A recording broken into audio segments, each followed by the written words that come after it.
welcome to another installment of Metallic Reviews, the show where I take an honest look at the harder, heavier side of music and give it an honest rating.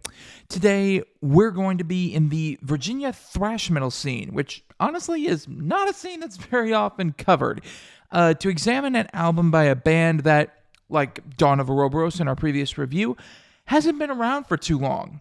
However, in their time as a group, they've managed to push out two albums that have been fairly well received by both critics and audiences alike, and they've had some fairly substantial touring exposure, hitting the road with guys like Exhumed, Obituary, Municipal Waste, At the Gates, and Iron Reagan. Yes, it's enforced, and their new album, War Remains, out April 28th on Century Media. This is the band's third effort, and their second on this label. So, how did they do? Let's go ahead and jump in and find out. First off, this is definitely thrash that takes more after mid-80s Slayer than really anything else. Albums like Rain and Blood and South of Heaven are definite influences here. The riffage could very easily have come from either Kerry King or Jeff Hanneman. It's very, very close. However, Enforced do an excellent job, really, of separating influences from originality. They do offer their own spin a little bit on what those founding bands laid that groundwork for. In so doing, they have produced one of the best thrash albums of the year, and one of the better albums, period.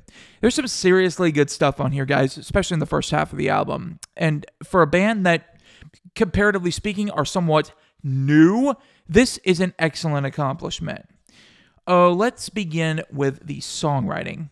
Putting Slayer comparisons aside, this is a band that does lean severely into its punk influences. I wouldn't say they're to that level of crossover that either Municipal Waste or Suicidal Tendencies, bands like that, are, but there is a definite punk snap to this album. The songs are shorter, yet they're long enough to engage the listener and push them further into the project. The first half is over in just a smidge more than 11 or 12 minutes, and it's some of the most pulse-pounding 11 or 12 minutes in metal this year so far. Aggressive Menace opens the album by absolutely blasting you in the face with its Slayer-esque riffage, setting the tone for the rest of the album. That's followed up by a trio of absolute bangers in The Quickening, Hanged by My Hand, and Avarice. All three present elements of essentially the same thing, yet they are highlighted for some terrific guitar work and Knox Colby's outstanding vocal performance. In fact, that last sentence could be used to describe this entire record.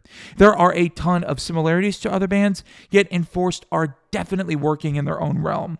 The main riffs and guitar solos are all homages to a bygone era, yet done with a great deal of care and respect.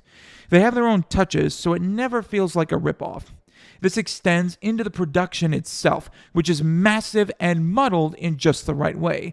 The guitars all kind of run into one another, with one emerging on top of the mix to solo at just the right time.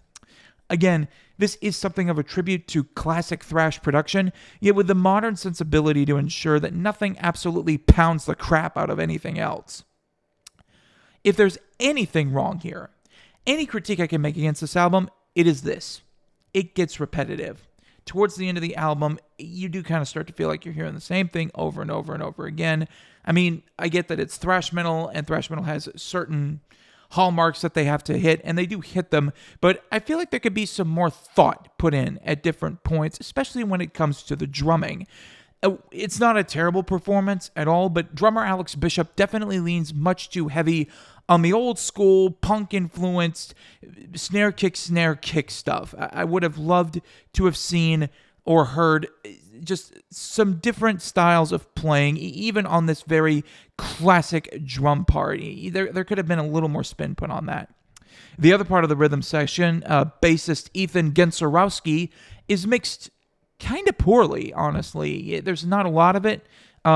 It's difficult to pick up, and when you do pick it up, it's really running alongside the electric guitars, and again, I get it's thrash, I get that there's hallmarks that they have to hit, but I would have liked to have seen that separated just a little bit more. All in all, though, Enforced have definitely released one of the better metal records of 2023 so far. Is it the best? Probably not, but our end-of-the-year list will tell for sure. I can say it will be making an appearance in that video because I did enjoy the album. The riffs here are solid homages to Days Gone By while not being insulting ripoffs. Knox Colby's vocals are insanely good, and the overall tone of the album is modern while being somewhat classic at the same time. It does get somewhat repetitive as they go on, but it doesn't knock it too badly. Overall, good work from these Virginians. War Remains gets a 4 out of 5. Thanks for watching. Click like and please don't forget to subscribe. We are at 50 subs finally. Yay! Next is going to be that 100 sub mark, and I know that I run a tiny channel. I admit that. 50 subs is a pittance on YouTube, but it's something I'm very, very proud of, and I'm very happy that those of you who watch me on a regular basis do. Really, really very happy and very thankful for that. Next time, we're going to be kicking off the month of May in the metalcore world as we go through Current's new album, The Death We Seek. I hope you join me. You've been watching Metallic Reviews, where I give honest ratings to honest music, and I will see y'all next time.